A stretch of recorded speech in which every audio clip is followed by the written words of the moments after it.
ప్రభువైన యేసుక్రీస్తు నామమున కూడి వచ్చినటువంటి సంఘములకు అందరికీ వందనములు. యాసాపు కీర్తనలలో మరొక కీర్తన భాగాన్ని మనం ధ్యానం చేసుకున్నాం. 79 కీర్తన భాగం. దేవుని సంఘానికి వచ్చినటువంటి ఒక ప్రమాదకరమైన పరిస్థితిని అంతటినీ కూడా ఆసాపు వర్ణిస్తున్నాడు. దేవుని యొక్క సహాయమును పొందబోరుతా ఉన్నాడు. దేవుడు తన ప్రజలను ఎప్పుడు కూడా విడనాడు వాడు కాదు, కానీ తన ప్రజలైన వారైనా సరే తన పట్ల అవిధేయత చెప్పినప్పుడు దండించేవాడుగా, శిక్షించేవాడుగా, శత్రువులకు అప్పగించేవాడుగా ఆయన తను కనపరుచుకుంటూ వచ్చాడు. అలాంటి వరుసలోనే ప్రభావాన్ని ఇక్కడ మనము కీర్తన భాగంలో చూస్తున్నాం. అన్ని జనులు దేవుని యొక్క స్వాస్థ్యంలోకి చొరబడి దేవుని యొక్క ఆలయాన్ని అంతా అపవిత్రపరిచి యెరూషలేమును పాడుదిబ్బలుగా చేశారని కీర్తనకారుడు తెలుపుతున్నాడు. ఇది ఎంత ప్రమాదం చూడండి. దీన్ని మనము ఆధ్యాత్మికముగా చూసుకోవాలి. భౌతికంగా ఎప్పటికి కూడా జరుగుతూనే ఉంటాయి. యెరూషలేము అనేది బహు భయంకరముగా పలుమార్లు పట్టబడుతూ వచ్చింది, దోచుకొనబడుతూ వచ్చింది, రాళ్ళు పెరిగివేయబడుతూ వచ్చాయి. దేవుని ఆలయాన్ని పలుమార్లు పెకలించి అందులోని విలువైనటువంటి బంగారమునంతటి కూడా దోచుకొని పోయినటువంటి సంఘటనలు అనేకములుగా ఉన్నాయి. గమనించండి. అయితే దేవుడు మరలా వారి పట్ల కనికరాన్ని చూపి కాపాడువాడుగా ఉన్నాడు, తిరిగి సమకూర్చువాడుగా ఉన్నాడు. ఇది యథా రాజా తదా ప్రజ అన్నట్టుగా కొంతకాలం జరుగుతూ వచ్చింది. విశ్వాస జీవితాన్ని కూడా మనం ఈ విధంగా పరీక్షించుకుంటూ ఉండాలి.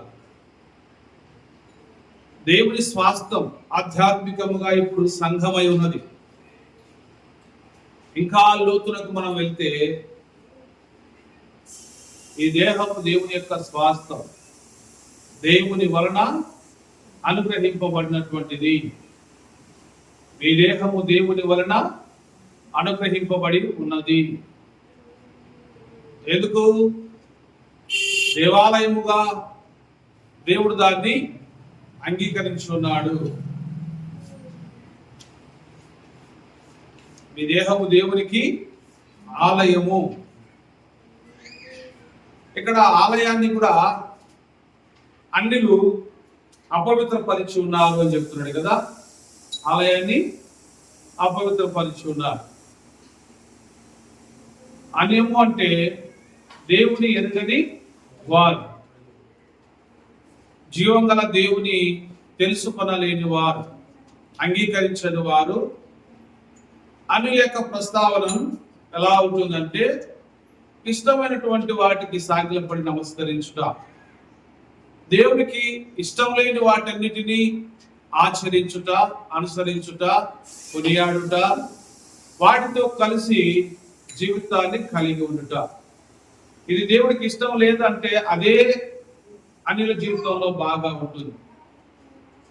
అది మన పూర్వపు స్థితిని కూడా మనకు గుర్తు చేస్తా ఉంది.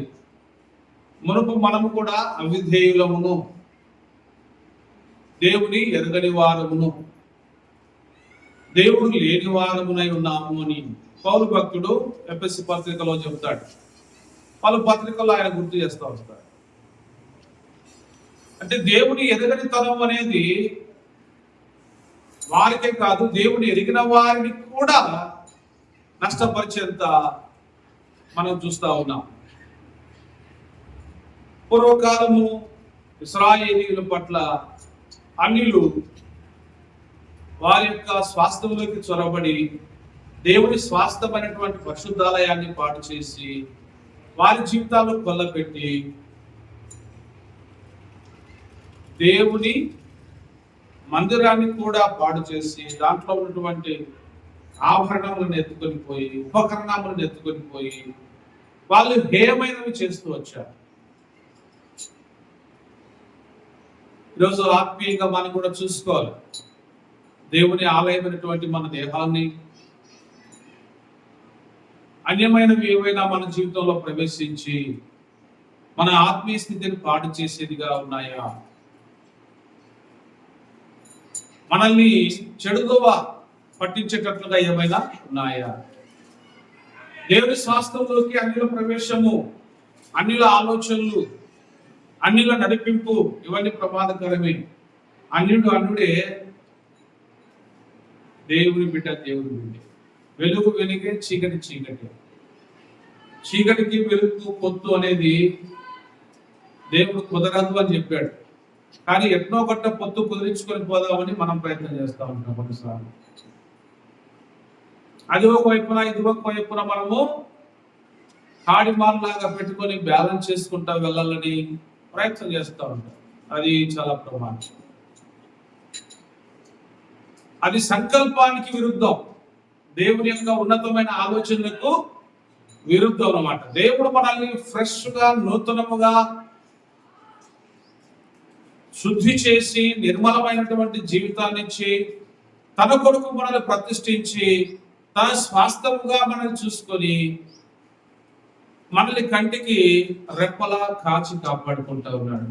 మరి అలా ఇలాంటి జీవితాన్ని, ఇలాంటి విలువైనటువంటి జీవితాన్ని మరి అన్యుల పాలు మనం చేయటం, అంటే లోకస్తుల పాలు చేయటం, లోక సంబంధమైన వాటితో మనము నింపటం అనేది పెద్ద ప్రమాదకరమే.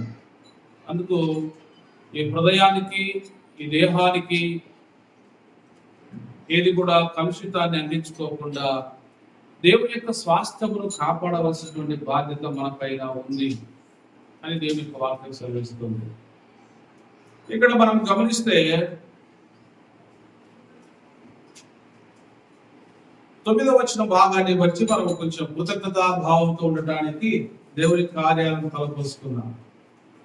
వారు అడుగుతున్న మాట ఏంటంటే, మా రక్షణ కర్తవకు దేవా, నీ నామ ప్రభావమును బట్టి మాకు సహాయము చేయము. ఇది చూడండి, దేవుని యొక్క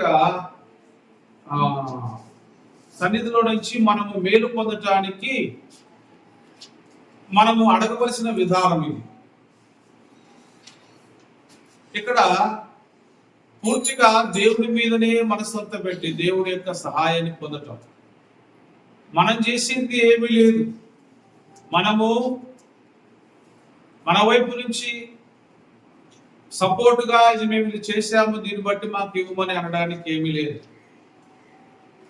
అది మనం ఇక్కడ గుర్తు చేసుకోవాలి. వారు అడుగుతున్నది కూడా కరెక్ట్గా అడుగుతున్నారు. మా రక్షణ కర్తవకు దేవా, నీ నామ ప్రభావమును బట్టి మాకు సహాయం చేయి.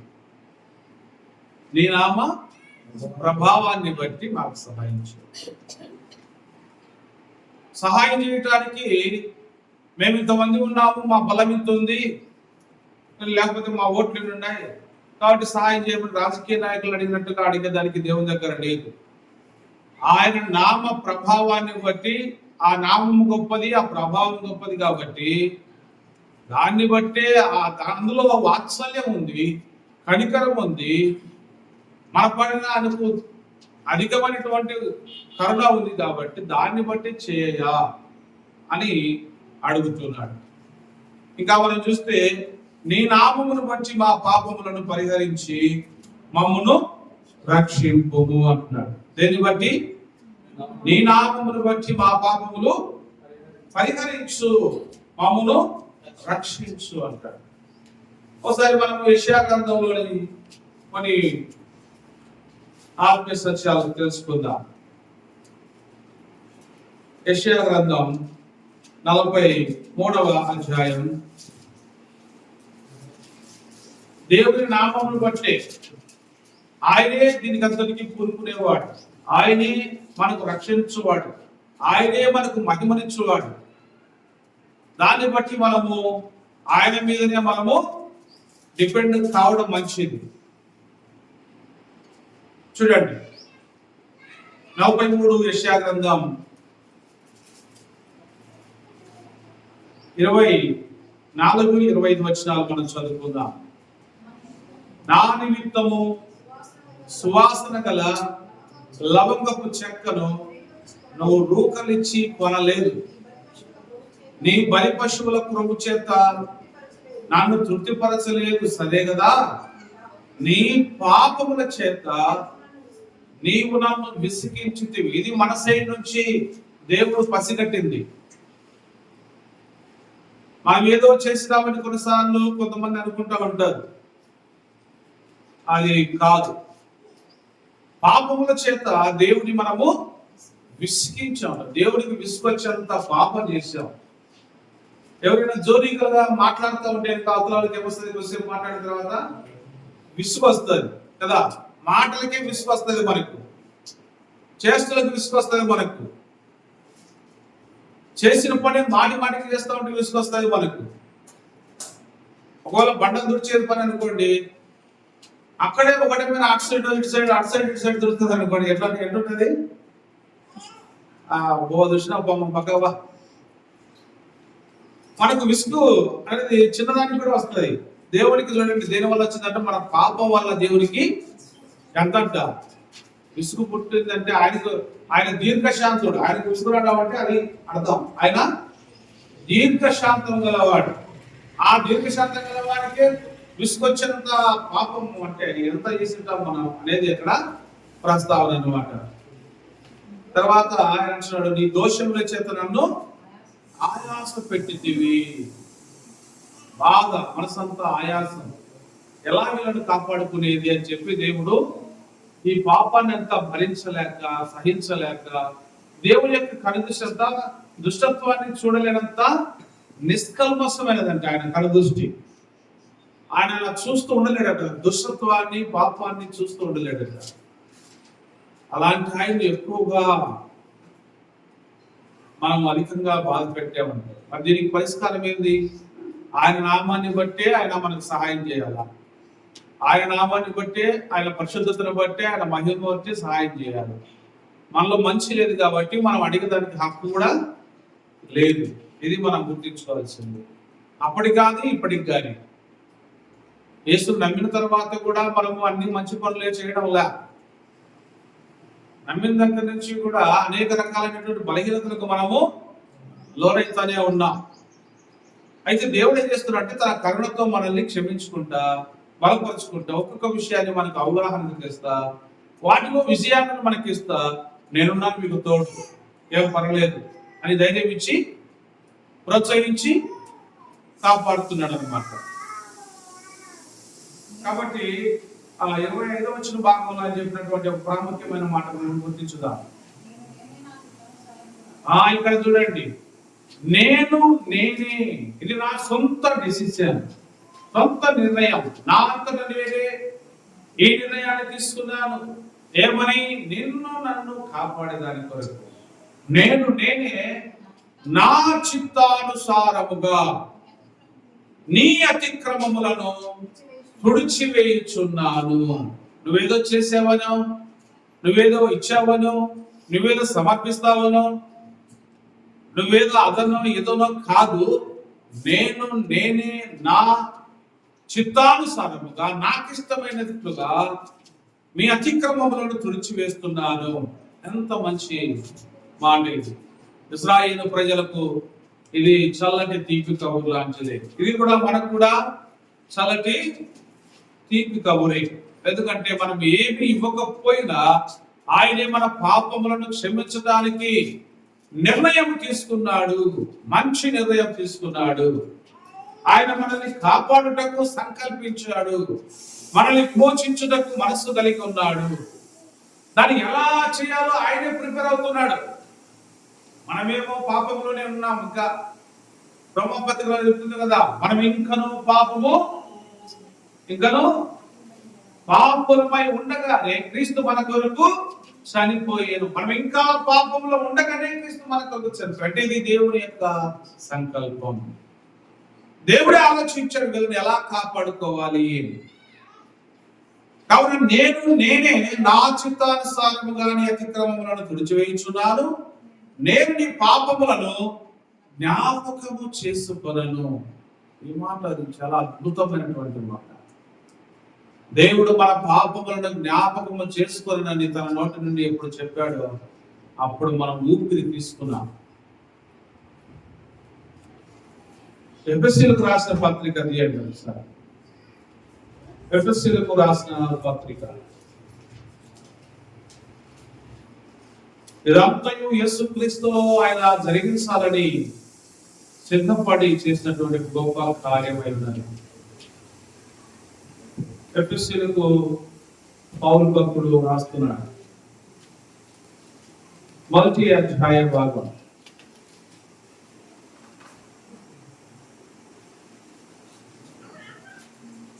మొదటి అధ్యాయ భాగం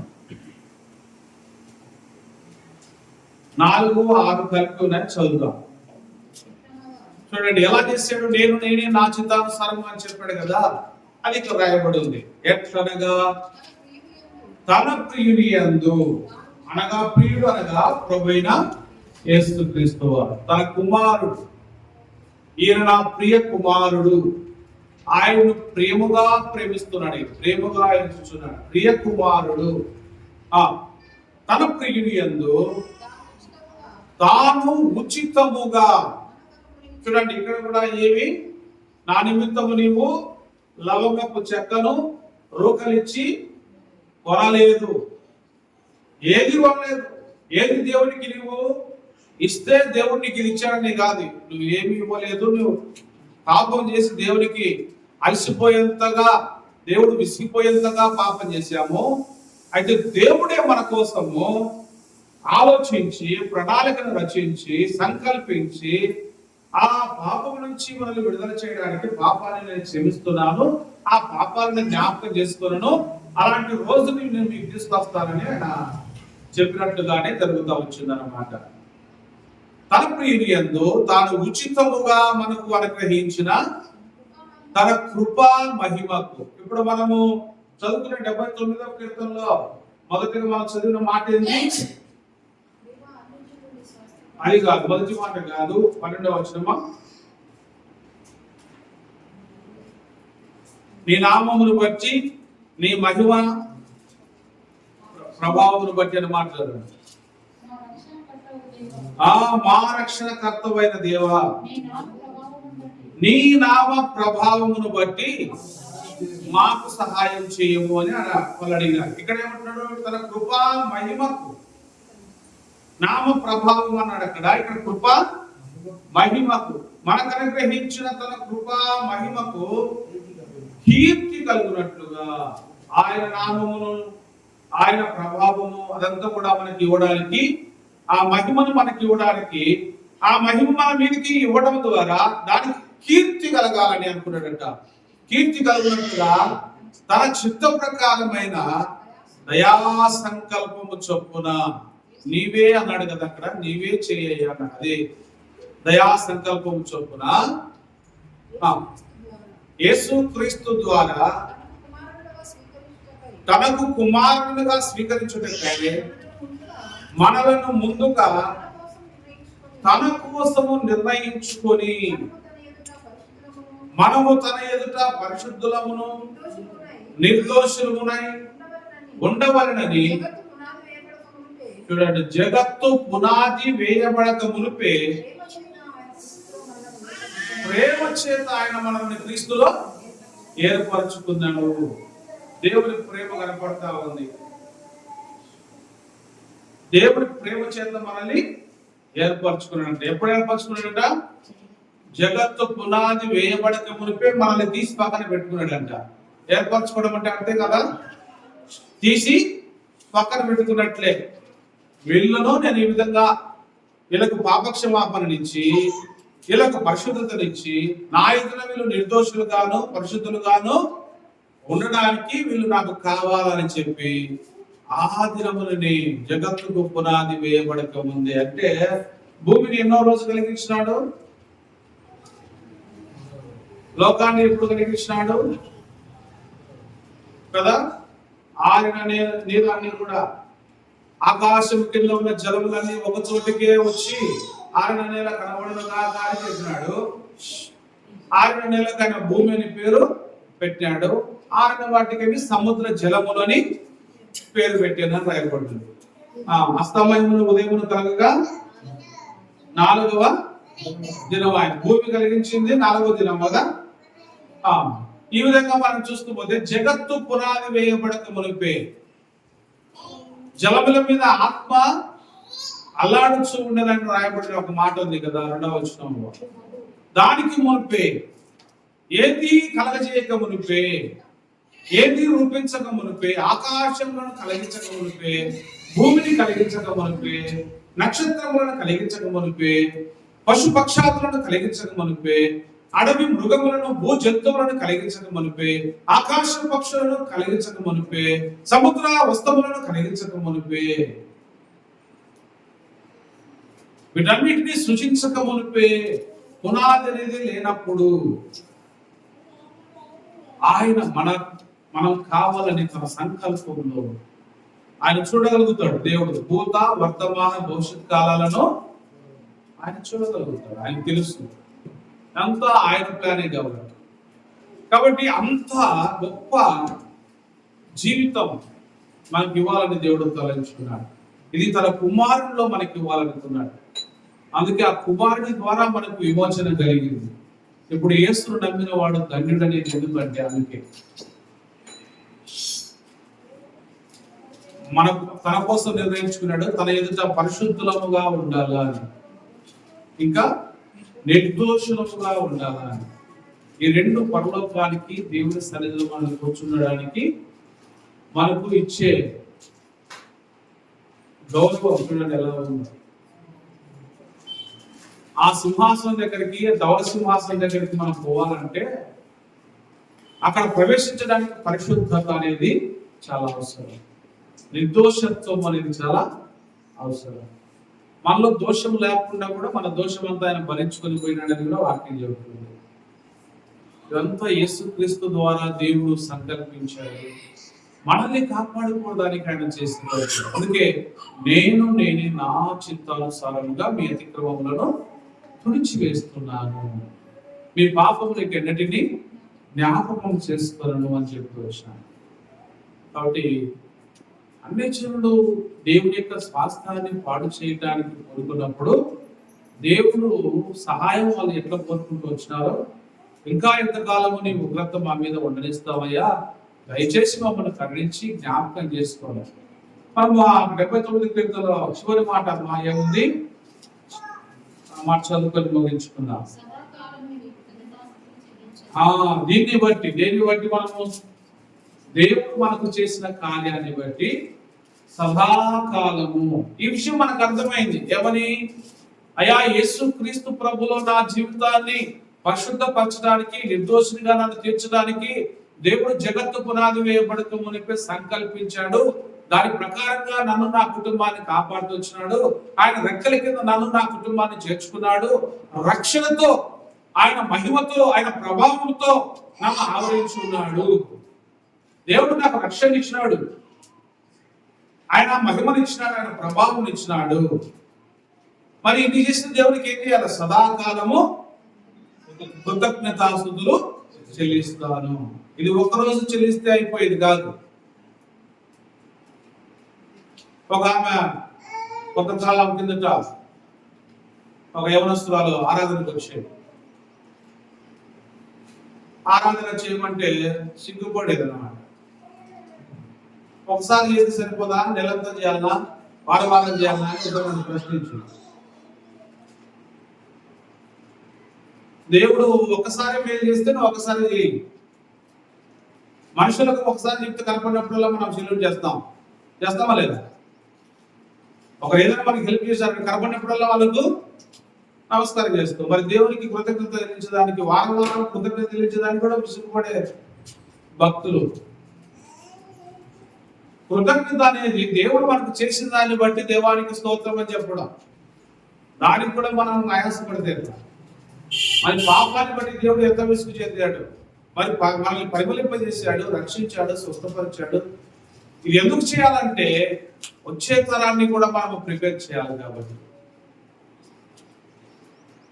సదాకాలం దేవునికి కృతజ్ఞతలు చెల్లిస్తూనే ఉండాల.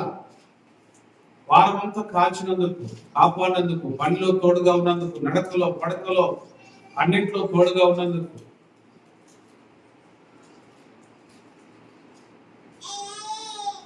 మనం తీసుకునే ఆహారం తాగే నీరు, ఇవన్నీ కూడా మనకు ఆరోగ్యకరంగా దేవుడు ఇస్తున్నాడు, కాపాడుతున్నాడు. మరి ఇన్ని చేస్తున్నటువంటి దేవునికి 2 మాటలు ఏమన్నా అదేమన్నా పెద్ద ఖర్చు అయ్యేదా? మనసారా దేవునికి కృతజ్ఞత చెల్లించుతాం. దేవాలను కాపాడుతూ కదా ఆయన, రక్షించినావు, రక్షణ ఇచ్చినావు, జీవితాన్ని కాపాడు, విలువనిచ్చావు, నా ప్రార్థనను అంగీకరిస్తావు. కాబట్టి సదాకాలం కృతజ్ఞత నేను చెల్లిస్తాను.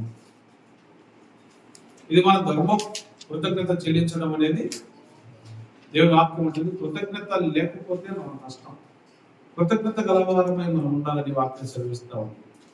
కాబట్టి సదాకాలం నీకు కృతజ్ఞతాస్తుతులు చెల్లించడము, అప్పుడు నీ ప్రజలను, నీ మంద గొర్రెలమునైన మేము. ఇప్పుడు మనమంతా ఎవరి మంద? దేవుని మంద. దేవుడు మనల్ని పోగు చేసుకున్నాడు. దేవుడి కోసం మనం ఉండాలి, దేవుడి కొరకు మనం జీవించాలి. మన మీద దేవుడి ముద్ర ఉంది, దేవుని బిడ్డలము.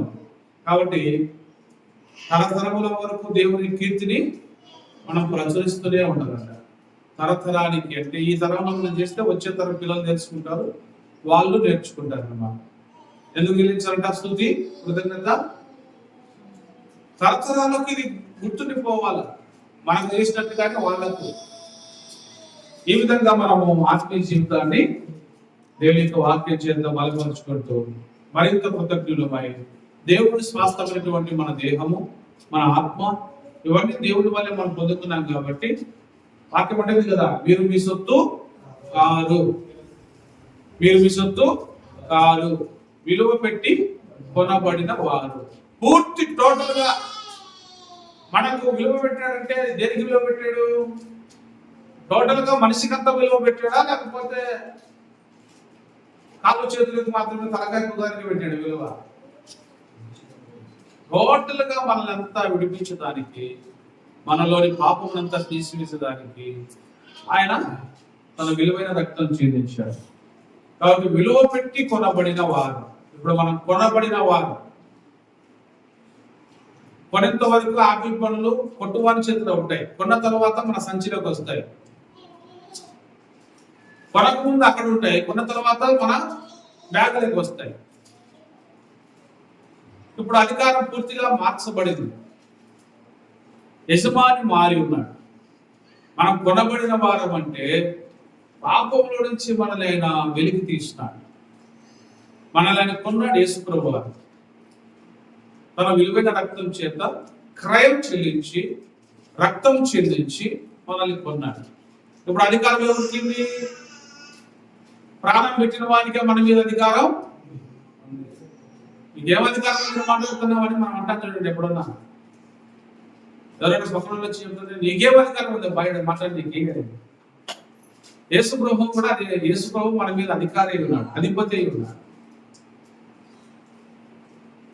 ఆయనకు అధికారం ఉంది మన మీద. కాబట్టి మనము అధికారపూర్వకముగా దేవునికి కృతజ్ఞత కూడా చెల్లించాలి. బదులమైన మనం విమోచించమని అనుభవం గుర్తుపెట్టుకుంటే చాలు. ఈ రక్షణ ఇది కొనసాగుతూనే ఉంటాయి. ఇది మర్చిపోయాం అనుకోండి, మనము కృతజ్ఞత లేని వారం అయిపోతాం, దేవుడు చేసిన మేలును మర్చిపోతాం. ఒకవేళ ఎప్పుడైనా ఎవరైనా మనం ఇతరులకు హెల్ప్ చేసి ఉంటాం అనుకోండి, మనకి ఏదైనా అవసరం వచ్చినప్పుడు వాళ్ళని మనం అడిగినప్పుడు వాళ్ళు చేయకపోతే ఎవరుకుంటాం? చేసిన మేలను అప్పుడే మర్చిపోయినట్టు చూడు అంటాం.